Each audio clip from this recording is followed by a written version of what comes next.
আসসালামু আলাইকুম, কেমন আছেন সবাই? আশা করছি সবাই ভালো আছেন। দর্শক শ্রোতা, আপনারা ভিডিও শুরুতে ছোট্ট একটা ভিডিও ক্লিপ দেখতে পেরেছেন। দর্শক শ্রোতা, সেখানে একটা মেয়েকে দেখতে পেরেছেন। এই মেয়েটা একটা প্রবাসী ভাইকে কিভাবে প্রতারণার ফাঁদে ফেলেছে, যদি আপনারা ভিডিওটা দেখেন তাহলে আশ্চর্য হয়ে যাবেন। দর্শক শ্রোতা, আমরা প্রতিনিয়তই এসব ভিডিও বানিয়ে থাকি, তারপরে কিন্তু অহরহ এগুলো ঘটনা ঘটতেছে।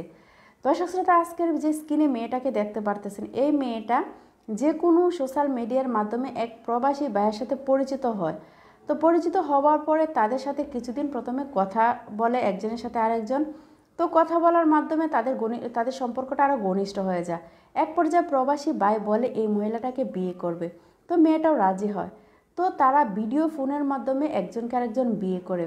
তো বিয়ে করার পরে হঠাৎ করে এই মহিলা বলতেছে একদিন যে আমার বাবা আমার ভাইদের সাথে আমার তেমন বনিবানা পড়তেছে না, তো আমি আলাদা একটা জায়গা কিনবো, সেখানে আমি বাড়ি করব, আমাকে কিছু টাকা দাও। তো প্রবাসী ভাই ভাবলো সেটা তো আমার স্ত্রী, আমি এখন বিয়ে করেছি, তাকে তো টাকা দিতেই পারি। তো প্রবাসী ভাই তাকে টাকা দেয় বাড়ি করার জন্য এবং জায়গা কেনার জন্য। তো তারপর আবার কিছুদিন পরে মেয়েটা আবার বলতেছে যে তার মা অসুস্থ, তার মার চিকিৎসার জন্য কিছু টাকা লাগবে। তো এভাবে প্রবাসী ভাইয়ের কাছ থেকে হাতিয়ে নেয় 6 থেকে 7 লক্ষ টাকা। তো 6-7 লক্ষ টাকা নেওয়ার পরে তো এভাবে সে প্রতারণা করে প্রবাসী ভাইয়ের কাছ থেকে 6 থেকে 7 লক্ষ টাকা নিয়ে গেছে। প্রবাসী ভাইটা বুঝতেও পারে না তাকে যে কিভাবে ঠকানো হচ্ছে। দর্শক শ্রোতা, আমাদের এই ভিডিওগুলো বানানোর উদ্দেশ্য হচ্ছে যে একটা ভাই প্রতারিত হয়েছে, বাকি যারা আছে তারা যাতে প্রতারিত না হয়, তারা যাতে সতর্ক হয়ে যায়। এরকম ভুল কিন্তু প্রায় প্রবাসী ভাইয়েরাই করে থাকেন।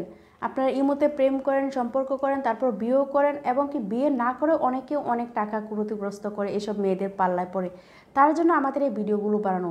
যাই হোক, আপনাদেরকে অল্প একটু ভিডিও দেখাবো। তো ভিডিওতে যাবার আগে আপনাদের কাছে যে কথাটি না বললেই নয়, যারা শিশির কণা চ্যানেলে নতুন এসেছেন অবশ্যই চ্যানেলটি সাবস্ক্রাইব করবেন, আর অলরেডি যারা করেছেন তাদেরকে অসংখ্য ধন্যবাদ। তো চলুন আমরা ভিডিওটা দেখে আসি।